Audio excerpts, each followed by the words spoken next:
today we're being joined by Lauren Breguet from the Central Districts SANFLW side. Lauren, thanks for coming on. Thanks for having me. No worries. So tell us a bit about yourself, what type of player you are and what got you into footy.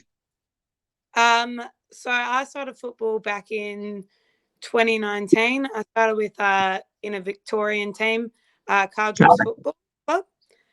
So that was located in the Mildura League down in Mildura.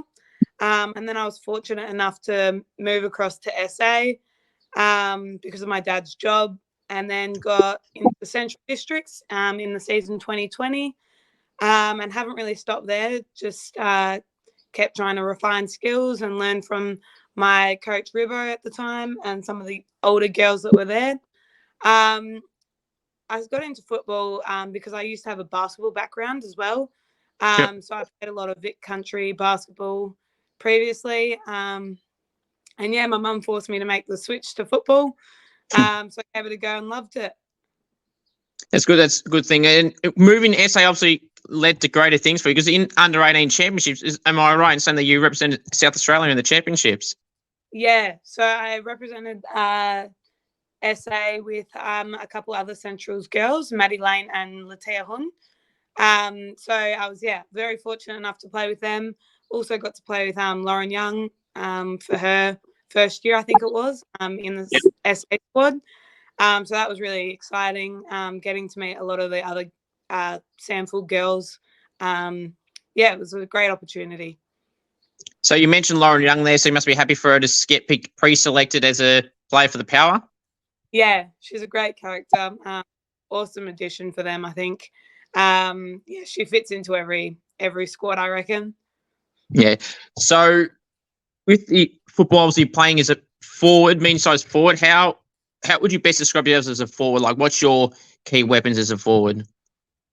I think my pressure acts are really good. And I'd hope to think that I'm a selfless forward. You don't really hear that term much, but I'd love to give it off to someone in a better position. I got to play a bit down back as well this year. So I was running on the centre half back, which was awesome, just to help refine a few more skills and hopefully help me in the forward line one day. But yeah.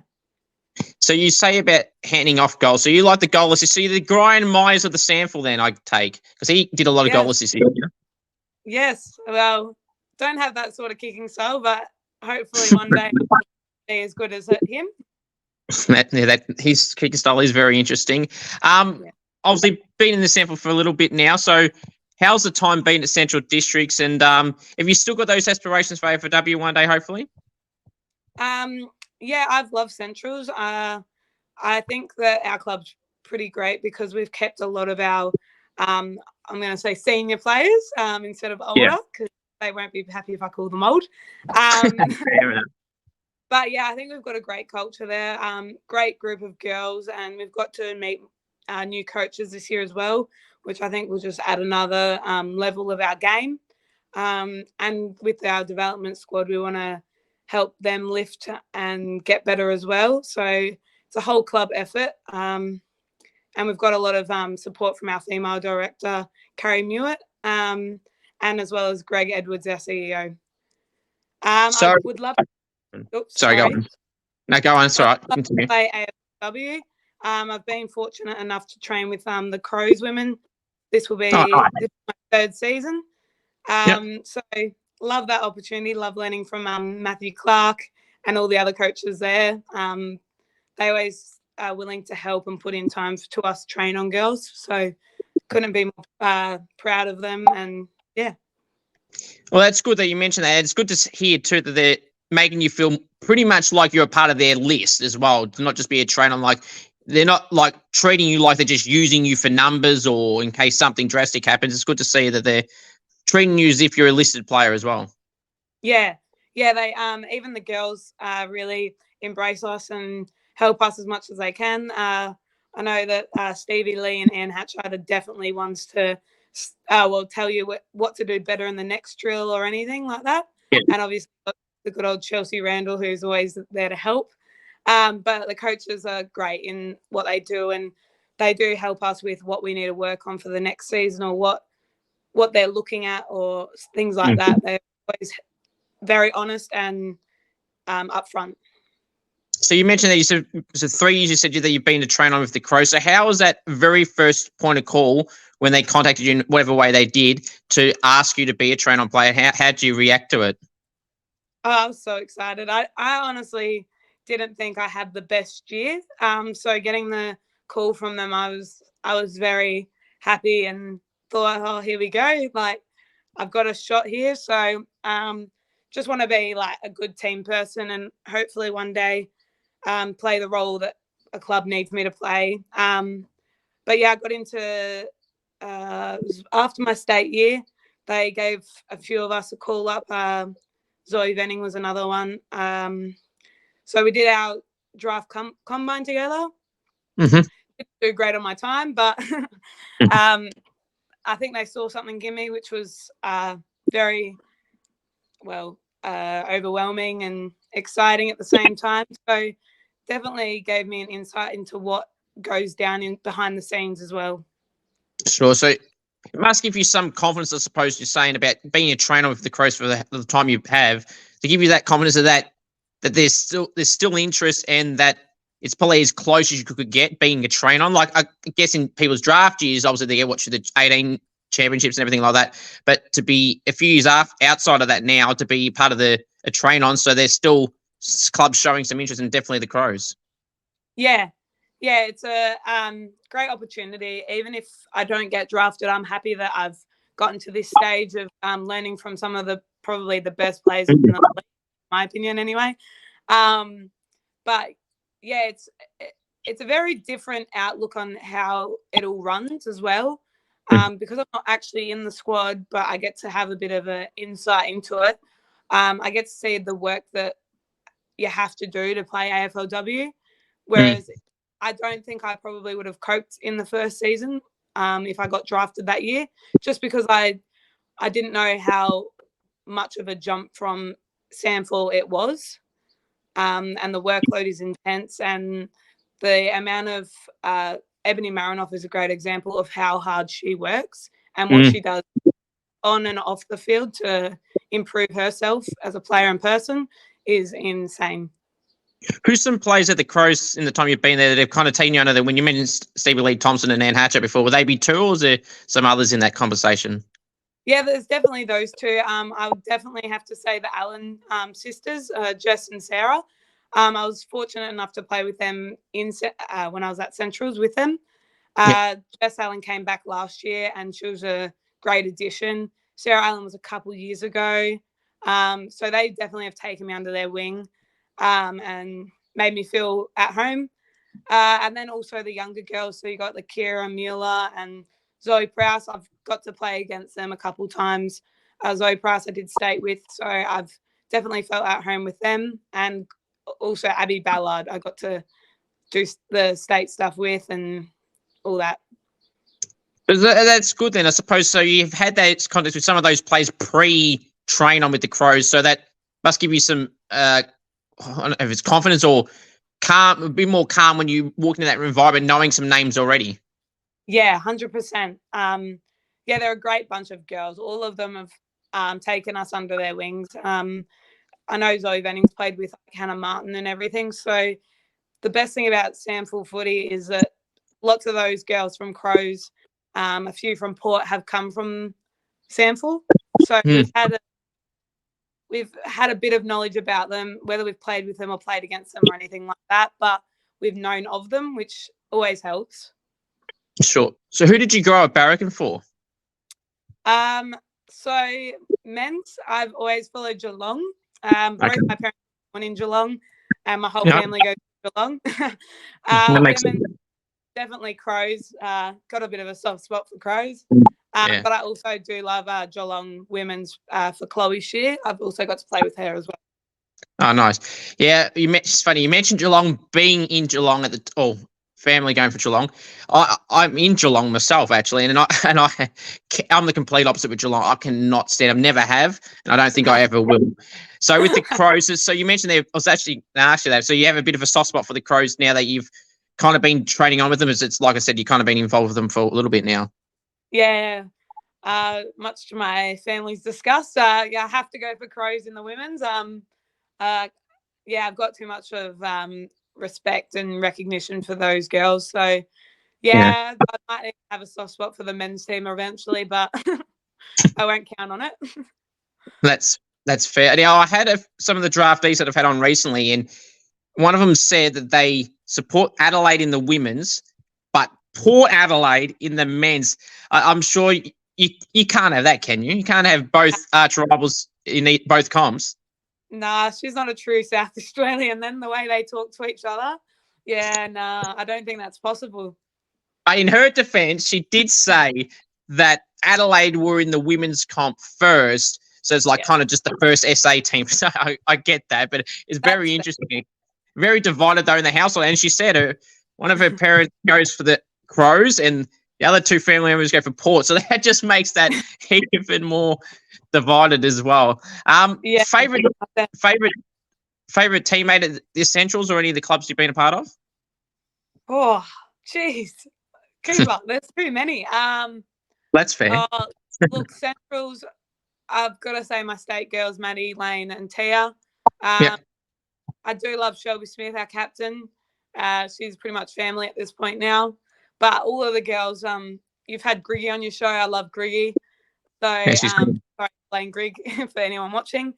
They all have different characters and they're all funny in their own ways. And a lot of the old girls always make you laugh, even if you don't know what they're talking about. But yeah. So you mentioned Griggy there, the Energizer Bunny, always up and about. Yeah, she is. She keeps getting her toe. I could imagine. So how was the season? It was the premiership this year, wasn't it? So how was that? Oh, amazing. Coming from, basically the bottom to, not many clubs really talked about us even making finals. So being kind of the underdog was probably the best way to go in. So we always have goals at the start of the year of what we want to achieve in that year. Our thing was just to make finals. That was our goal. So to then get to finals, we had that belief that we could actually do it. And I think we just gelled as a group a lot more. And we just all clicked. We knew what our job was to do. We played a lot more team first. So hopefully, again, we keep building from there. That's good. And as you mentioned, coming from the bottom the year before to the top, it just shows it can be done. And it's shown in the AFLW competition with the Swans. I know they didn't win the premiership or anything, but they winless in their first year, and then to get to a semi-final just shows that jump that can easily be done. So how was the season for you personally, though, for Centrals? How did you feel you went? I think I did pretty well. I loved having different roles. Ben Hunt, our coach, he gave me the role to be in the back line and to run off the half back flank a bit more, which I loved having a bit more freedom in that regard. And then when Shelby, she didn't play 3 games, I got to go into the midfield, which again was a massive accomplishment. And I love playing the midfield with some of our other great mids like Caitlin Teague, Yavanka. It's a great opportunity. And then I got to play a bit in the forward line for a couple of games. So got to play a bit everywhere, which I like doing. I like trying to be a versatile player and play to different strengths. That's good. So over your time in any level of football, what do you feel is the best goal you've ever kicked? Oh, I don't know. The boundary, any check sides, torps, left foots, or opposite foots? Oh, geez. No, I've only just started working on check sides and everything. I used to be a very old-style player. Just a good old drop punt is the way to go. Around the corner, I got it out of a stoppage and kicked it around the corner from about 40 out. How much? So 40? That's even better.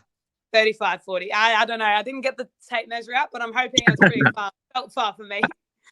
That's far enough for me as well. So what do you feel is the best individual game you've ever played at any level?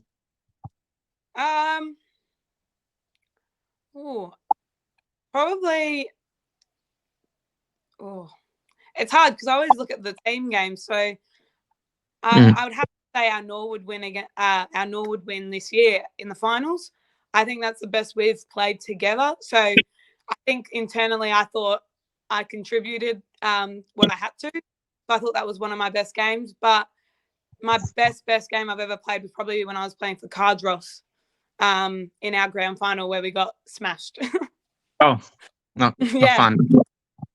Not fun. If you were to use a player comparison to yourself, what style of, if you want to compare it from an AFL or AFLW player, what style of play would you best describe yourself as? Oh, probably like the Hosking twins, maybe like a Sarah or a Jess. I think I've got a bit of aspect of both of them. But yeah, that's probably the ones I could think of off the top of my head the quickest. That's good. So if you, actually, I'll save that one. Coach's pet. Oh. In any of the teams of. They all suck up a little bit. Even I do, to be honest. Fair enough. Got to be picked every week. Oh, it's gotta be Shelby Smith or Maddie Lane. It's gotta be. That's fair. Now, I'm sure you'd recall this being a Crows AFLW fan as well and training on with the girls as well. Danielle Pontus' goal at the start of the year from the Centre Square at Icon Park, you obviously would remember that. Who would be able to replicate that in any of the teams you've been a part of, or who thinks they can, and would you be able to? Oh, I don't think my hammies could do that, to be fair. Probably Caitlin Rosenzweig from Centrals, our lead goal kicker. And for the comp.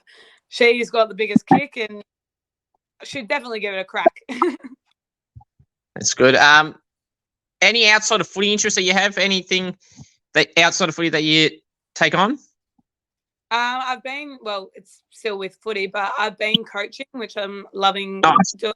I'm coaching in our local football league, so that's Barossa.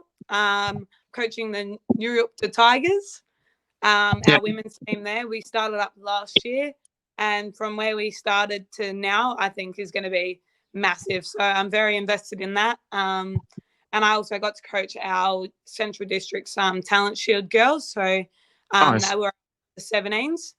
So I kind of look at them as like our little kids that have come up this year. So a few got to come up and play with our league girls and train with us for now. That's good. Any favourite TV shows and movies that you have? Well, favourite TV shows, I've got to say either Friends or Big Bang Theory. I like the comedy shows. Yeah. Movies, too many to pick. Fair enough. I'm glad someone finally said a TV show that I do watch. Big Bang Theory. I love Big Bang Theory. That'd be one of those shows where no matter how many times I've watched it, Lauren, I'd rewatch it over and over again, even if I know a scene that's coming up. Who's one of your favourite characters on Big Bang Theory? Oh, it's got to be Sheldon. It's got to be. Definitely. You got to love Sheldon. Everyone loves Sheldon. That's my spot. Love that one. That's one of my favourite, I don't know, lines, catchphrases, or whatever you want to call it that he has. Moving along from that, because I could talk about that for a while. Who do you feel is the best player in the AFLW competition this year and in general? Because this year, obviously, there's so many names you could. I know Monconti won the BNF by 7 votes, but I thought it was a lot closer in terms of the names, with her included in that. Also, you got Mon, and then you got Marinoff, and then you got Hatchard was up there as well in the votes. Laura Gardner, Charlie Robon. Who would you have? Jazz Garner, Ashradell, who would you have? See, there's so many names. There's more on my head. I think I'm biased. I've got to say that Hatchie or Noff. Mon Conti is a star as well. Like I watched her for ages, and she's just insane. And also her basketball career as well. I really admire what she does. And I thought Garner would have been higher, to be honest. So did I. I thought she'd be like top 2 probably. But you just don't know what will happen. Yeah, I had a lot because there wasn't actually a club by club tracker either, so you couldn't definitively remember every single player's individual number of votes. But one I do remember very well, because it was someone who I thought if they weren't going to win, they were going to be close, and that was Laura Gardner from Sydney. I think she averaged like disposals this year and was best on in pretty much every Sydney win, and even in some of their losses, she was up there. And she only got 6 votes. I thought that was really, really odd. Charlie Robon only had 10, and she was their best player every week she played as well. Very, very odd in some of the votes. And then some that got some amount that they shouldn't have got.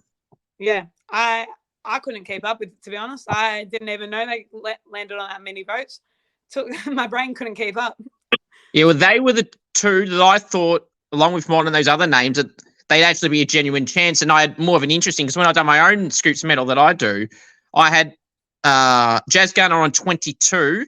Then I had Marinoff and Conti on, I'm trying to think this all the time, on 21. And then I had Laura Gardner, Charlie Rowbottom, and someone else on 20. So it's like, Riddell, that's it. So it's like so even. It was so tight to pick. But yeah, the votes I thought were a bit interesting to say the least. Yeah, well, we could have said that about the Brownlow as well. Yeah, this is going to be a good segue. So obviously the Brownlow, you've got it's always a midfielders award. You got the Coleman obviously for the forwards. Rucks are starting to get a little bit more notice in votes now, with obviously Gawn and Morford for the Swans AFLW side, and Gawn into the men's at Melbourne. Defenders, do you feel that they deserve a bit more love in some form of an award and an actual title?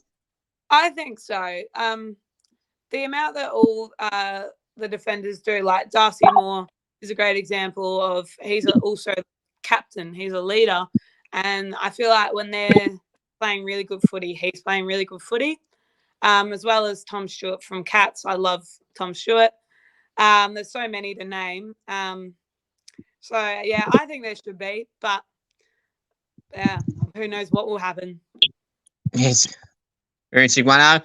If you could poach any player or players from another club to hypothetically, let's say, join the Crows, who would you like to steal and why? Oh, the Crows. Or anyone in general that you would just say, yeah, outside of the names you probably mentioned already, like Hatchard and co, but who would you like to just, if you could build your team around them, I suppose, and that could be more the question, who would you take? I'm going to say Chloe Shear. Good, interesting choice too. So what's something someone does at the club or any of the clubs you've been a part of that you cannot stand, like trying to scare people? Anything like that in particular? I've got to say, our ruckman last year, George Avery, always late. And then my whole team is superstitious, so each game she had to be late, or else if she was early, we wouldn't be happy. But I'm a very punctual person, so it was really annoying me. That's fair. Best off-field stories at the club. Is there anyone that's got a story that they've kind of had to come from out of nowhere or from another country? Or someone that's just been persistent with injuries even? Oh, definitely Caitlin Rosenzweig. She's the first one on my list. She's come from back injury, ACL.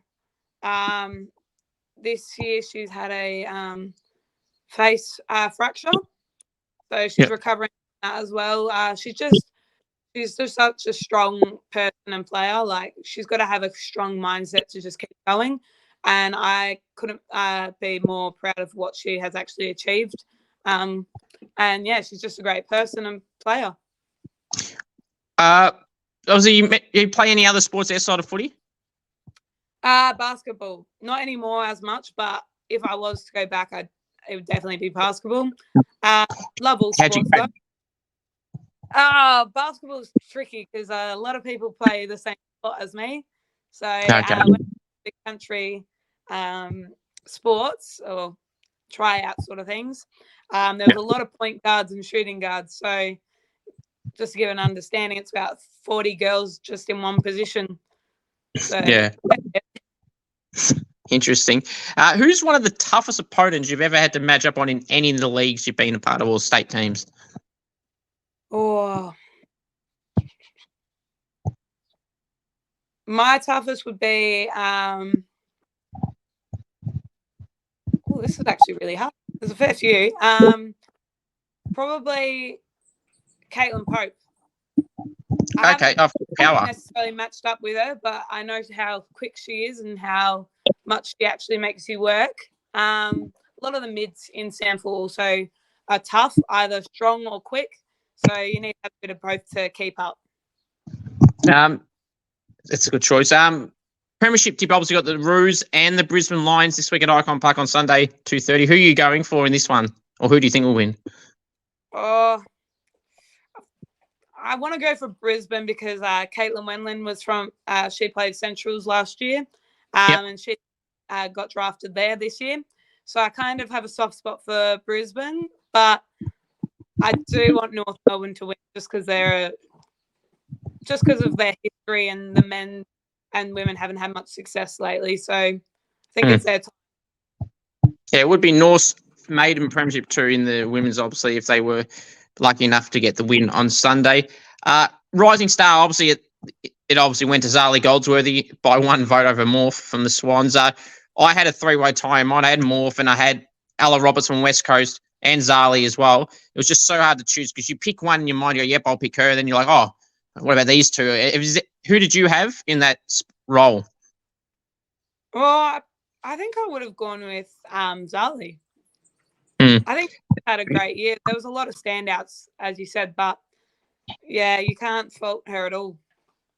For sure. And I mean, that 5-goal game with like 22 touches against Carlton in like round 7 or something, that was just insane. And I think there was a record for, I think it was the youngest player to kick that amount of goals or something like that. And obviously a great achievement for Zali as well. So Mark or goalie, which one would you rather do and why? Oh, probably Mark. Any Oh, well, goals, it's a whole team effort, I would say. Like, it could start from anywhere. But when you get a Mark of the year, if it's a specky or whatever, it's like it's off of you sort of thing. And so you can see everyone lift once someone does a great mark. Yeah, and the goals are probably, albeit hard sometimes from certain angles and distances and everything, you could do that. You've been there, done that type thing. And where Mark, you could get it on camera and you can get a photo shot, whereas if it's for a goalie, you're still terrific. And personally, that's what I would choose, but you'll get it on footage. But for the Mark, you get an actual, you could, like, if you're lucky enough to get a photo of it, it could be profile pictures, it could be everything. Yeah. But the interesting one. Teammates you've been impressed by at any of the teams you've been a part of that you feel kind of fly under the radar a little bit that should get a bit more attention than they do or don't get? I'd have to say Dakota Williams for Central Districts. I think she's going to have another standout year. She can pretty much play anywhere. She's very quick, got a good head on her shoulders too. So I'm going to say Dakota Williams. Okay. One more final question. Appreciate you coming on, Lauren. Is any advice you got for any future AFL or AFLW players that want to get into those competitions and what they should do to try and get their best foot forward into that level? Just keep working hard and refining your skills. Try to be able to kick both feet, both hands, everything. It always helps. Lauren, good advice. I really appreciate coming on. All the best for the upcoming seasons, and hopefully that train on with the Crows becomes in a different title, means an official play with whatever club that is. I appreciate you coming on. Thank you. Thanks for having me.